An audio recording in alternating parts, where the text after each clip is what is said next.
क्या आपको भी नागों से भय लगता है? क्या आपको भी काल सर्प लगा हुआ है आपकी कुंडली में?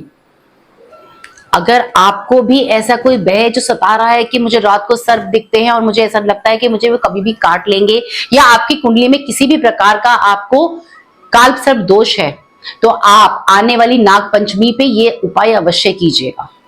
नमस्कार, मैं आतुषी बाली जीवन दिशा से।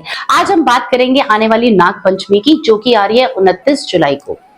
वैसे तो नाग पंचमी जो है वो 28 जुलाई को, क्योंकि शुक्ल पक्ष की पंचमी के दिन जो होता है वो नाग पंचमी मनाई जाती है। तो जो नाग पंचमी है उसकी शुरुआत जो है वो तो शुरू हो जाएगी 28 तारीख को रात को 11:25 से, जो कि रहेगी 29 जुलाई को रात को 12:47 तक। लेकिन क्योंकि हम उदय तिथि के हिसाब से चलते हैं, तो नाग पंचमी जो मनाई जाएगी वो मनाई जाएगी मंगलवार को, यानी कि 29 जुलाई को। अब नाग पंचमी जो है इसके पीछे एक बहुत ही रोचक कथा भी है। अभिमन्यु को हम सब जानते हैं, अर्जुन के पुत्र थे अभिमन्यु, और उनके पुत्र थे राजा परीक्षित। अब उनकी जो है किसी नाग के द्वारा काटने से मृत्यु हो गई। अब उनके जो पुत्र थे, जिनका नाम था जन्मेजय, जो बहुत ही क्रोधित हुआ, उन्होंने अपने पिता की मृत्यु का बदला लेने का ठान लिया और उन्होंने नागदाह यज्ञ की शुरुआत कर दी। और ये जब यज्ञ कर रहे थे, उसके बाद क्या हुआ कि जितने भी पृथ्वी में नागिन थे ना, उनका अंत होना शुरू हो गया। जो नाग नागिन बच गए और वो त्राही त्राही करने लगे, और वो अस्थि मुनि के पास पहुंचे और उन्होंने बोला, प्रभु अगर इस प्रकार हमारा विनाश हो जाएगा, सर्वनाश हो जाएगा, तो हमारी तो पूरा वंश ही खत्म हो जाएगा। आप कुछ भी करिए और इस चीज को रोकिए। अस्थि मुनि जो थे वो तुरंत गए राजा जन्मेजय के पास और उन्होंने उनसे विनती करी, उन्हें समझाया और तुरंत जो था उस यज्ञ का समापन करवाया। तो जिस दिन वो यज्ञ का समापन हुआ, उस दिन शुक्ल पक्ष की पंचमी थी, और जो कि सावन का महीना था। तो उसी दिन से सावन की पंचमी, यानी कि शुक्ल पंच की पंचमी को हम नाग पंचमी के रूप में मनाते हैं।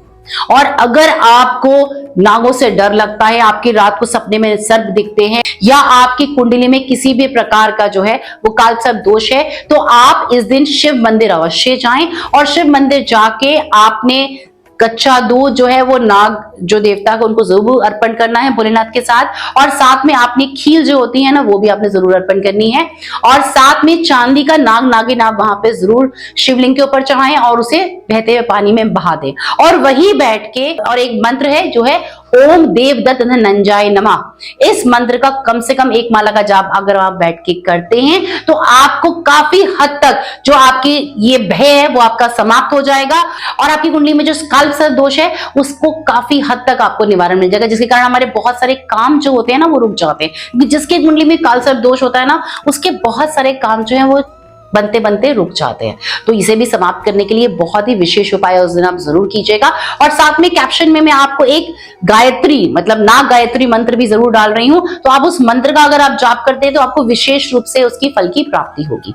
तो अगर आप चाहते हैं कि आपको भोलेनाथ विशेष अनुकंपा बरसाएं, और आप चाहते हैं कि आपकी लाइफ में हमेशा नाग देवता प्रसन्न रहें और आपकी लाइफ में कोई भी ऐसी हर्डल्स ना आए, तो उस दिन आप किसी भी शिव मंदिर में जाके नाग देवता के ऊपर कच्चा दूध और खीले जरूर चढ़ाएं और ओम देवदत्त नंजाय नमः का मंत्र का जाप अवश्य करें। नमस्कार, हर हर महादेव।